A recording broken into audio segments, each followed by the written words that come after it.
कहानी की शुरुआत किचन से होती है, जहां शान बर्तन धो रहा। स्टारलाइट वहीं खैरा शान की जूठी प्लेट से खाना चखने की कोशिश करता है। शान उसे टोकता है कि वो सिर्फ ये जानना चाहता है कि इंसान उस चीज का स्वाद कैसे ले सकते हैं जिसे तकनीकी रूप से छोटा या बेकार समझा जाता है। शान खामोश हो जाता है और बर्तन धोने का काम स्टारलाइट को सौंपकर वहां से चला जाता है।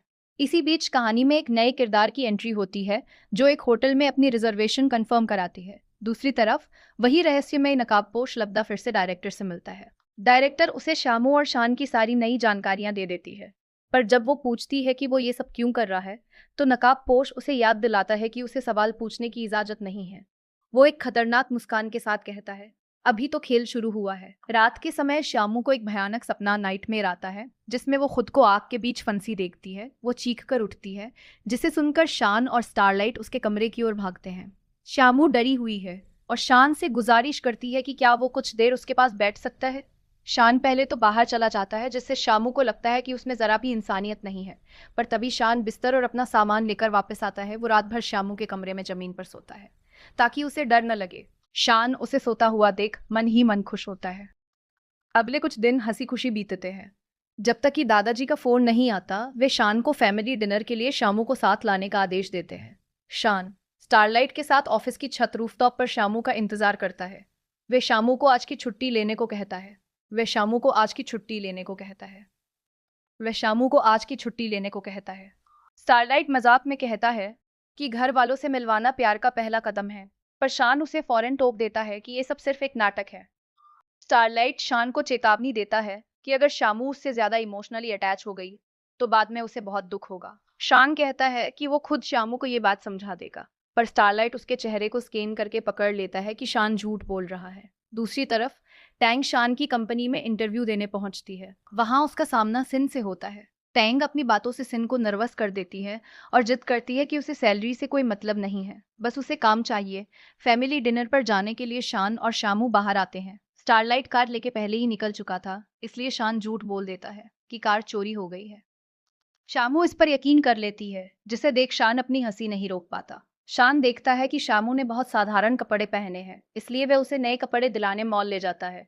लेकिन मॉल जाने से पहले शामू उसे अपनी पसंद की एक पुरानी जगह पर खाना खिलाने ले जाती है। सड़क पार करते वक्त शामू डर के मारे शान का हाथ कसकर पकड़ लेती है। शान उस स्पर्श से बेहद खुश होता है, पर जैसे ही शामू को एहसास होता है, वो शर्म के मारे हाथ छोड़ देती है। मार्केट में घूमते हुए शामू उसे अलग अलग चीजें खिलाती है। शान को खाने की महक पसंद नहीं आती, पर शामू को डांट देता है। इस दौरान शान के महंगे सूट पर कुछ गिर जाता है और वो शामू उसे जबरदस्ती खिलाती है। शामू का चेहरा उतर जाता है। शान को तुरंत अपनी गलती का एहसास होता है और वो प्यार से कहता है कि उसे बुरा नहीं लगा और वो सब कुछ खाएगा जो शामू उसे खिलाना चाहती है। खाना खाने के बाद शान बड़े प्यार से शामू का चेहरा साफ करता है और दोनों एक दूसरे की आंखों में खो जाते हैं। अंत में शामू जब ड्रेस लेने के लिए एक दुकान में घुसती है, तो शान को वहां के कपड़े पसंद नहीं आते। वो उसे बाहर बुलाता है और कहता है कि उसे कुछ और भी खास चाहिए। मॉल के अंदर शान को कोई भी साधारण ड्रेस पसंद नहीं आ रही थी। वो शामू को एक बड़े बुटीक में ले आता है और उसे अपनी पसंद का कुछ चुनने को कहता है। शामू जब वहां ड्रेसेस देखती है तो वो काफी असहज हो जाती है, क्योंकि ज्यादातर ड्रेसेस बहुत ज्यादा रिवीलिंग बॉडी शोइंग थी। शामू साफ मना कर देती है कि वो ऐसे कपड़े नहीं पहनेगी। शान उसकी बात समझ जाता है और स्टाफ को निर्देश देता है कि शामू की पर्सनैलिटी और बॉडी टाइप के हिसाब से कुछ शालीन और खूबसूरत ड्रेस दिखाई जाए। शामू एक के बाद एक कई ड्रेसेस ट्राई करती है। शान उसे हर बार देखता तो बड़े गौर से है, पर उसे कुछ भी परफेक्ट नहीं लग रहा था। इसी दौरान नीचे कार में इंतजार कर रहे असिस्टेंट सिन की अपनी ही एक अलग कहानी चल रही थी। उसे टैंक का मैसेज आता है, जो उसे रात के डिनर की याद दिलाती है। सिन के मन में दुविधा थी, क्योंकि उसे शान से छुट्टी नहीं मिली थी। वो हिम्मत करके शान को मैसेज करता है कि उसे एक दोस्त के साथ डिनर पर जाना है, क्या उसे छुट्टी मिल सकती है। शान, जो खुद इस वक्त शामू के साथ अच्छा वक्त बिता रहा था, तुरंत हाँ कह देता है।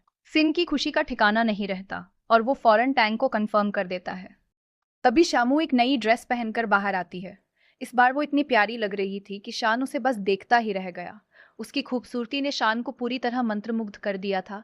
शामू जब उससे पूछती है कि ड्रेस कैसी है, तो शान उसके करीब आता है और कहता है कि बस एक छोटी सी कमी है। वो पास रखा एक खूबसूरत नेकलेस उठाता है और बड़े प्यार से शामू के गले में पहना देता है। अब शामू का लुक पूरा हो चुका था। ड्रेस फाइनल करने के बाद दोनों वहां से निकल जाते हैं। ग्रैंडपा के घर जाते वक्त रास्ते में शामू बहुत खुश थी। वो कार में अपनी सेल्फी लेने की कोशिश करती है, पर उसका पूरा ड्रेस फोटो में नहीं आ पा रहा था। वो झिझकते हुए शान से कहती है कि क्या वो उसकी फोटो खींच देगा। शान उसकी क्यूटनेस देखकर मुस्कुराता है। जब श्यामू क्यूट पोज देने लगती है तो शान कहता है कि वो उसके फ़ोन से नहीं बल्कि अपने फ़ोन से फ़ोटो खींचेगा। वो श्यामू की ढेर सारी तस्वीरें क्लिक करता है, जिन्हें देखकर श्यामू चहक उठती है। ग्रैंडपा के घर पहुंचने के बाद शान सिन को चिढ़ाते हुए कहता है कि वो अपनी डेट का पूरा मजा ले। सिन शर्माते हुए कहता है कि वो डेट पर नहीं बल्कि सिर्फ एक दोस्त से मिलने जा रहा है, और फिर शान के हुक्म पर वो पलक झपकते ही कार लेकर वहां से गायब हो जाता है। घर के अंदर घुसने से पहले श्यामू की नज़र शान के हाथ में मौजूद एक सूटकेस पर पड़ती है। उसे अचानक एहसास होता है कि वो काम की धुन में दादाजी के लिए कोई गिफ्ट लाना ही भूल गई।